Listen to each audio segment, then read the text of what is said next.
किस कर्म द्वारा उन्हें पाया जा सकता है? श्री राम कृष्ण। इस कर्म के द्वारा उनको प्राप्त किया जाएगा और इस कर्म के द्वारा नहीं, ऐसी बात नहीं। उनकी कृपा के ऊपर निर्भर है। परंतु व्याकुल होकर कुछ कर्म तो करते ही जाना है। व्याकुल रहने से उनकी कृपा होती है।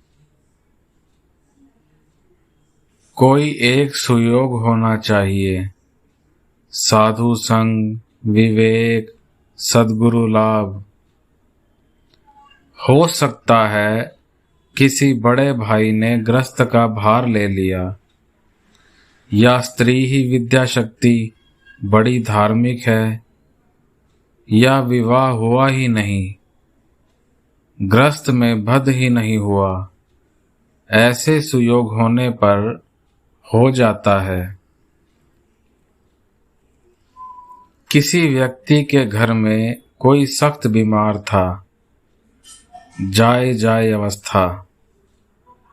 किसी ने कहा स्वाति नक्षत्र में वर्षा हो। उस वर्षा का जल एक खोपड़ी में पड़े और एक सांप मेंढक का पीछा करता हुआ मेंढक पर झपटा मारने के समय ज्यों ही छलांग मारकर कूदे, उस समय सांप का विष उस खोपड़ी में गिर जाए।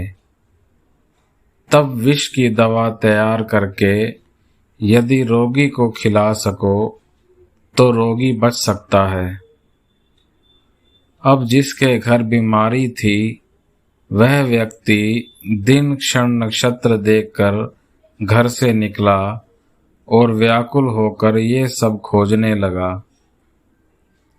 मन ही मन ईश्वर को पुकारने लगा, ठाकुर, तुम यदि इन चीजों को प्राप्त करवा दोगे तब तो हो जाएगा।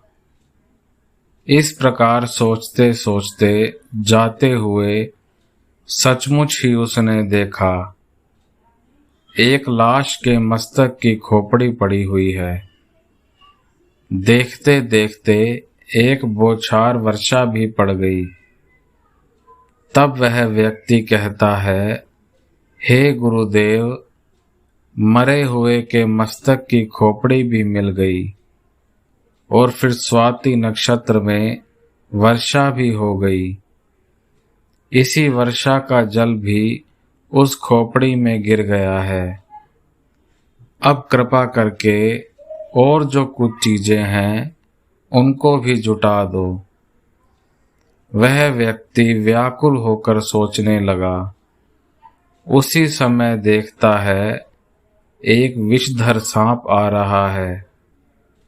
तब उस व्यक्ति को बड़ा भारी आनंद हुआ और वह इतना व्याकुल हुआ कि छाती धक धक करने लगी और कहने लगा, हे गुरुदेव, अब तो सांप भी आ गया है।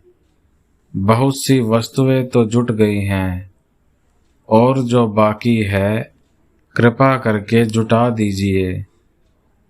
प्रार्थना करते करते मेंढक भी आ गया। सांप मेंढक का पीछा करता हुआ भागने लगा।